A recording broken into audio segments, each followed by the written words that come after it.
c'est Viridiana. Bienvenue à tous sur ma chaîne où on parle couture. Aujourd'hui, comme je vous l'ai promis la semaine dernière, je vais coudre avec vous le top frill de la Maison Victor. Avant de commencer, bien sûr, je fais des gros bisous à ma grand-mère. Bisous mamie. Donc je suis Viridiana, vous pouvez me retrouver sur Instagram avec le pseudo Viri Glide of Life. J'ai un site internet, vogol.fr, et je suis coach couture pour Urban Ferry. Voilà, les présentations sont faites. On va tout de suite passer au vif du sujet. C'est parti!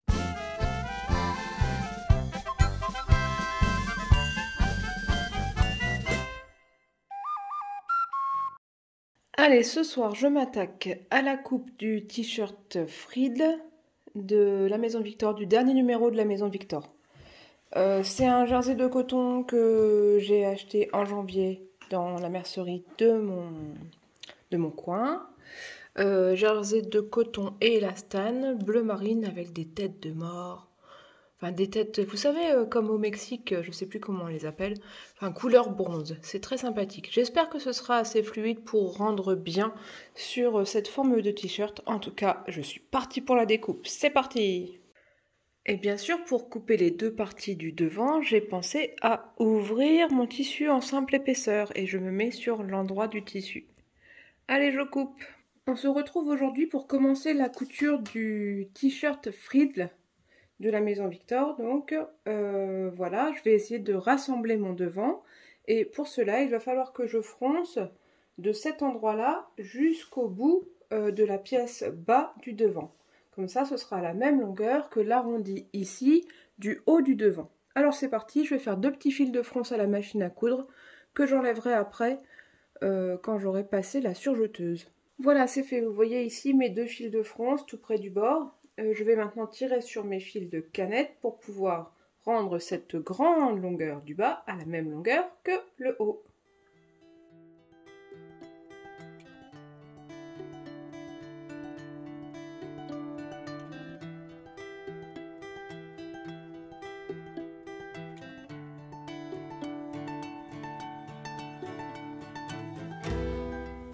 Donc je vais commencer à épingler la partie qui est non froncée, puis l'extrémité de ce qui est froncé, et je vais bien faire en sorte que les deux longueurs soient les mêmes. Alors quand je dis épingler, bien sûr, comme je vais passer à la surjeteuse, j'utilise des clips.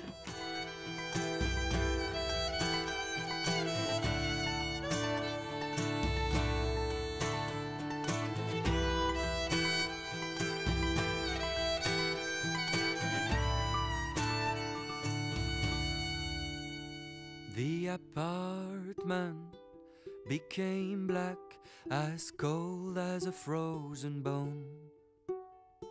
No sounds from the upstairs room, no breath from my lover's mouth, only her in my thoughts. Et maintenant, je passe à la surjeteuse pour tout coudre. C'est parti! Voilà, j'ai surjeté les deux pièces qui forment le devant. Et maintenant, tant que possible, je vais essayer d'enlever ces fils de fronce. Voilà. Et donc, si j'ouvre, voilà ce que ça fait. Ouais, je pense que c'est sympa. En tout cas, ça me plaît. Allez, j'enlève un peu mes fils de fronce.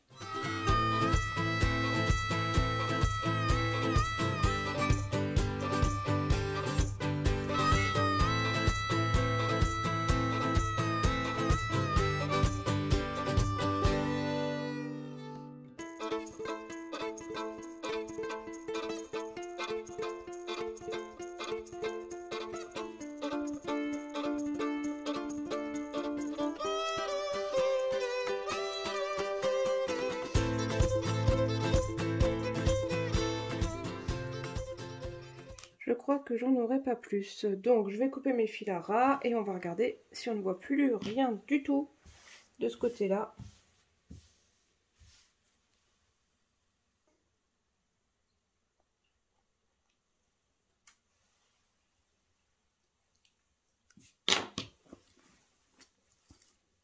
Tout est beau, tout est propre. Maintenant je peux monter le t-shirt comme un t-shirt classique. Rien de plus simple. On commence par les épaules.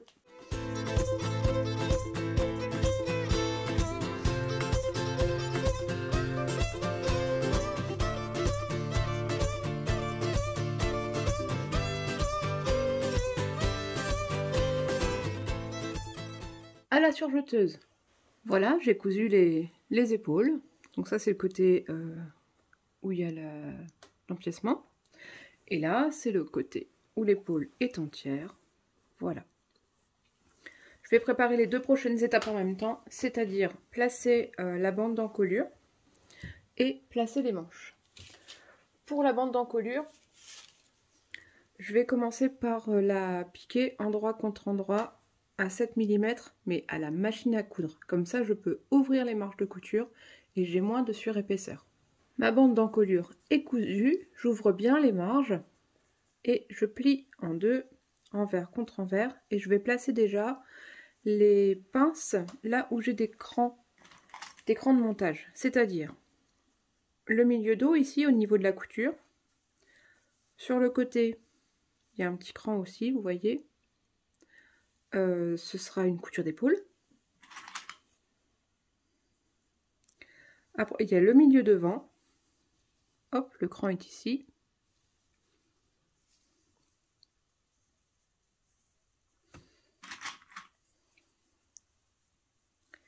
Et l'autre couture d'épaule, le cran est ici.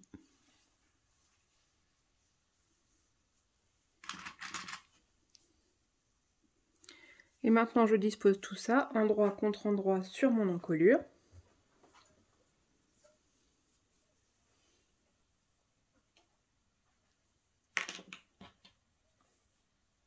Donc j'ai mon cran de milieu dos au milieu du dos. Hein.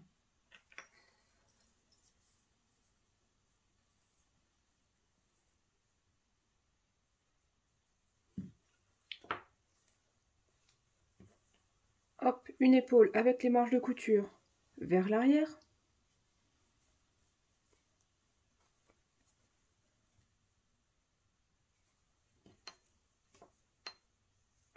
Le milieu devant sur le cran du milieu devant.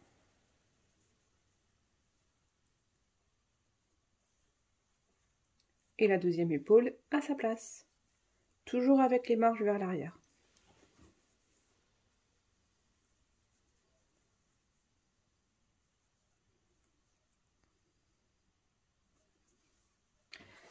Ça n'a pas l'air très tendu tout ça. Je suis pas sûre que ça va aller. En principe, il faut tendre un peu l'encolure pour qu'elle plaque bien ensuite. Avant de coudre, j'irai quand même voir les photos sur Instagram pour m'assurer que ça ne baille pas. Sinon, je modifierai la bande d'encolure. Donc, je vais aussi en profiter pour épingler mes manches. Donc là, c'est pareil, il y a des points de repère, des petites encoches. Donc, c'est une double encoche sur l'arrière, une simple encoche sur l'avant.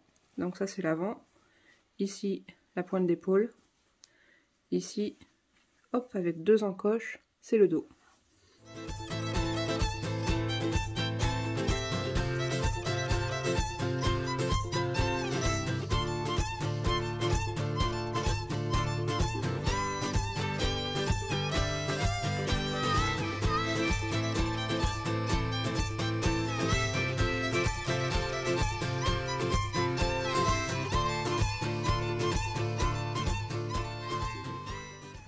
Bon, mes manches sont épinglées et j'ai essayé de chercher sur internet des réalisations de ce top.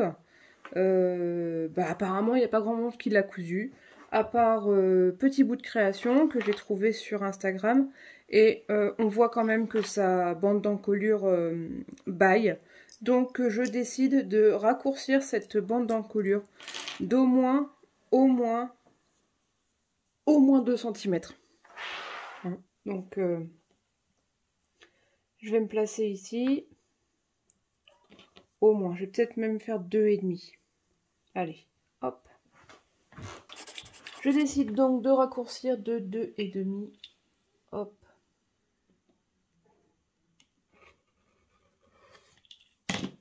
Voilà ce qui va me faire déplacer les crans de montage des épaules d'au minimum 5 mm.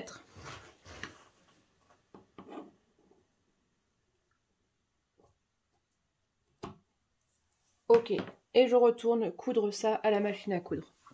Me revoilà, donc je vais de nouveau me placer sur l'encolure, donc je prendrai bien le bon repère pour les épaules.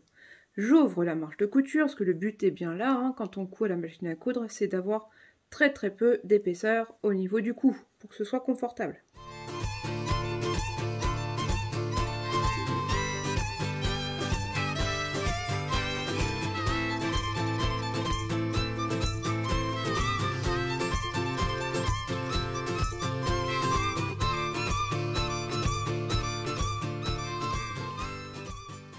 La tension me plaît beaucoup plus comme ça.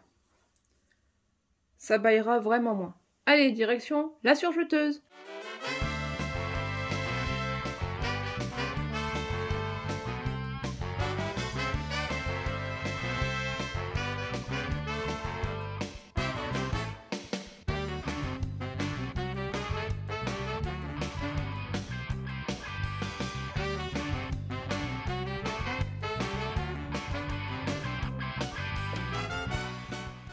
Bon, maintenant que mes manches sont assemblées, que mon encolure est assemblée, hop, vous voyez, elle baille pas du tout là, elle est vraiment chouette, j'ai bien fait de rétrécir un peu la bande d'encolure. La deuxième manche est ici. Il ne me reste donc plus que 2 coutures avant de passer aux ourlets. Il me reste les coutures de côté. Donc pour ça, je place mon vêtement endroit contre endroit, le devant sur le dos, et je vais pincer du bout des manches jusqu'au bas du vêtement, de chaque côté, et je passe à la surjeteuse de nouveau. Donc, je commence par mettre une pince à chaque extrémité. Jusque-là, c'est assez logique. Et ensuite, je vais bien faire attention à la pince que je vais mettre sous le bras. Je vais placer mes valeurs de couture, une vers le corps, une vers la manche, pour qu'il y ait, comme d'habitude, le moins d'épaisseur possible et que ça passe bien sous la machine.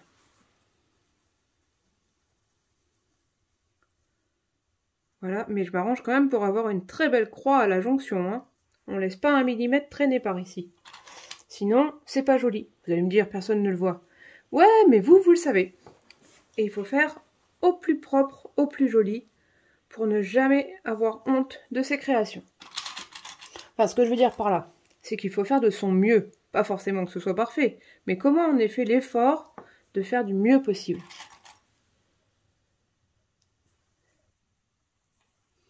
Allez, c'est parti! Bon voilà, les côtés sont cousus. Et alors, de ce côté-là, la croix, elle est très bien. Et de ce côté-là, et ben ma foi, elle est très bien. Allez, on retourne. Et puis, je vais aller l'essayer avant de faire mes ourlets. J'ai un peu l'impression que le bout de manche est très large. Si je vois que c'est trop large, je mettrai peut-être un élastique dans la coulisse ou bien je rajouterai un petit bracelet de manche pour refermer un petit peu tout ça. Je déteste quand le vent passe dans mes manches. Regardez-moi ça, c'est sympa, non? Ouais. Les petites fronces ici, c'est très féminin, c'est très bien. Ça me plaît beaucoup. Allez, je vais l'essayer et puis je peaufine. Soit je fais un ourlet sur les manches, soit je mets un bracelet de manche. En tout cas, en bas, je ferai un ourlet et je pense tout petit parce que ça m'a pas l'air super long.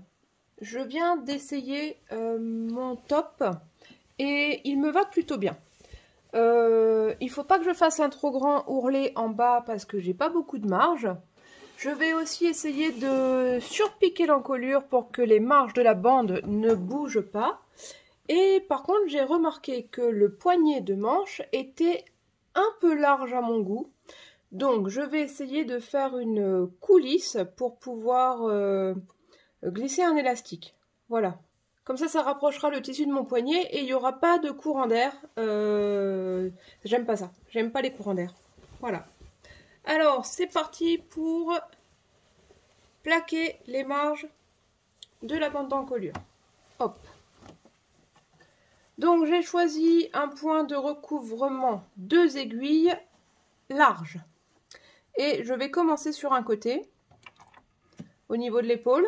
Et j'ai allongé mon point au maximum, donc environ 4 mm.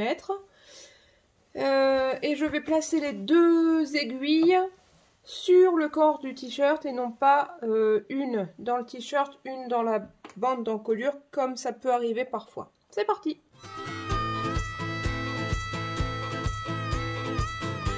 Si j'y pense, je placerai mon étiquette, mais souvent j'oublie. D'ailleurs, j'arrive dans le dos, je vais la placer tout de suite. Allez, on fait une petite prière pour que ça ne bouge pas.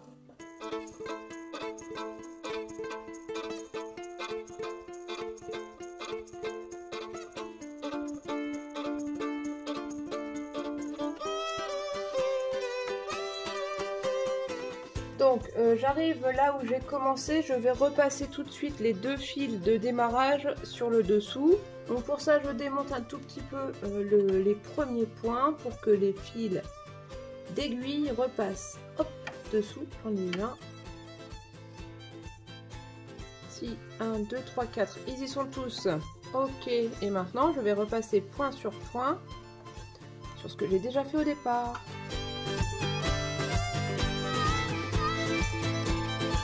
Voilà, j'ai repassé la couture d'épaule, donc ça doit être ok. Je tire un peu mes fils, je dégage mon tissu. Je coupe les 2 fils du dessus. Hop! Et tout est passé en dessous, je n'aurai plus qu'à faire des nœuds. Voilà le résultat en dessous. Tout est là. Donc j'avais mis 2 fils dans le boucleur pour que ce soit plus doux. C'est une idée, hein. Et donc 2 fils d'aiguille, le tout x 2, ça fait 8. Voilà, voilà le résultat au niveau de la jonction ici, entre mes points de départ et mes points d'arrivée. Ça, c'est fait. Maintenant, je fais l'ourlet du bas. Ah, et au fait, j'ai bien mon étiquette. Yes! L'ourlet du bas, je vais le faire au fur et à mesure. Environ 1,5, hein, pas plus, parce que j'ai pas beaucoup de marge.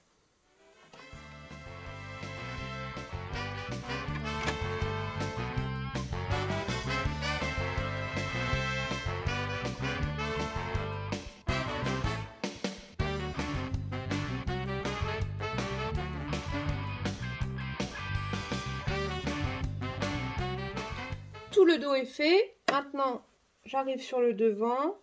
Il va y avoir l'épaisseur au niveau de la couture côté, mais on va essayer de l'aider à passer tout ça. Après, je peux aussi fendre la marge de couture pour que ça se place en quinconce et que ça nous embête moins. Voilà, j'ai coupé jusqu'au fil d'aiguille et du coup, je mets une partie de la marge de couture d'un côté, une partie de l'autre. Et j'aurai moins de surépaisseur, ça va passer tout seul.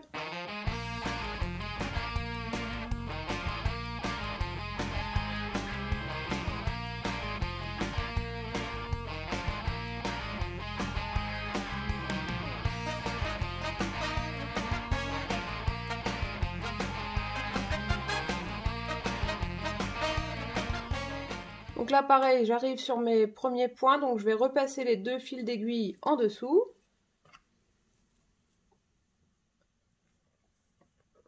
Hop, j'en ai déjà remonté un. Hop, j'ai remonté le deuxième. En fait, je mets ma pointe de pince dans la boucle que forme l'aiguille, enfin le fil d'aiguille sur le dessous, et je tire.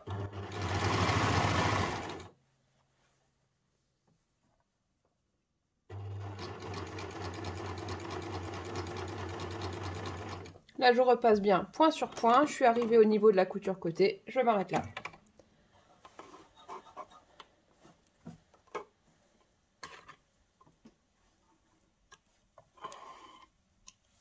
Et voilà, tous mes fils sont arrivés ici. Je n'aurai plus qu'à les rentrer avec une grosse aiguille. Et mon ourlet est ok. Vous voyez? C'est tout bon. Alors, du coup, pour les manches, c'est là que ça se complique. Je vais retourner le vêtement.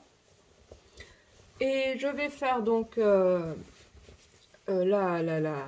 piqûre, mais je ne vais pas la fermer. Je ne vais pas repasser point sur point pour laisser la place pour un élastique.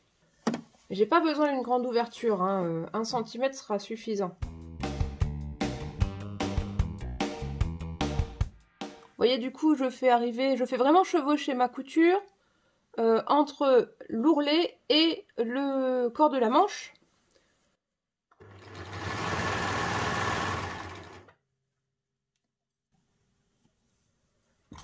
Donc de la même façon, je vais repasser mes fils derrière, comme ça je pourrais faire un petit nœud, ce sera bien arrêté.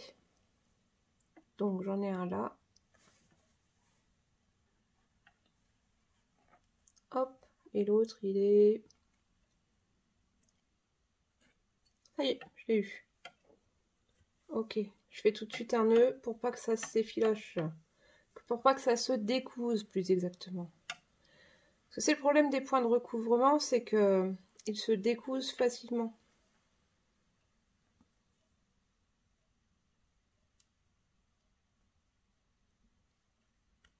Et voilà.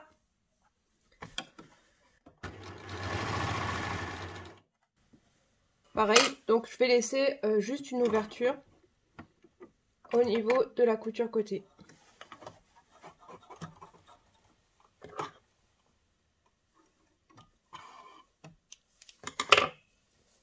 Je vais faire là aussi un petit nœud et je vais glisser mon élastique. Je vous fais voir juste après ce que ça donne.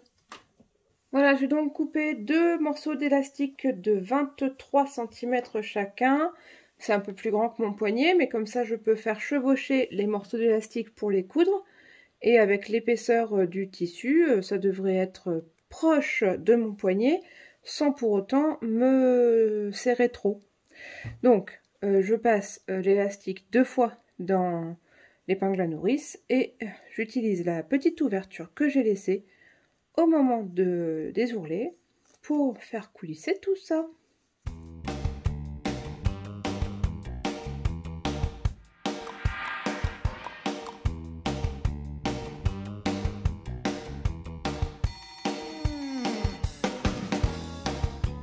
Une petite épingle pour tenir ça en place et je passerai à la machine à coudre pour faire un zigzag bien serré là et que ça tienne en place. Hop, un côté. Et même chose pour le deuxième. Donc je passe 2 fois dans l'élastique, 1, 2, et je passe dans ma coulisse. Voilà, plus qu'une étape à la machine à coudre. Et mon vêtement sera fini. Et voilà donc à quoi ressemble maintenant le bas de manche. Je vais vous la présenter portée et on va faire le petit bilan de cette vidéo. Et voilà donc à quoi ressemble mon top Friedel complètement terminé avec mes petits poignets froncés. J'espère que vous le voyez bien en entier. Si ce n'est pas le cas, je ferai une petite vidéo en pied à un autre endroit de la maison. Donc, on voit ici toutes les petites fronces. Oh, oui, c'est bien là. Toutes les petites fronces. Je trouve ça assez féminin. Ça cache bien le petit bidon. Ça épouse les hanches. J'aime beaucoup ce petit modèle. Je m'en referai d'autres, mais dans un coloris un peu plus clair. Pour que ce soit plus printanier. Mais en attendant, je crois que je vais le porter celui-ci parce que il est un peu rebelle, un peu comme moi. J'ai pas l'air comme ça, mais... j'aime bien la rebellitude. Voilà.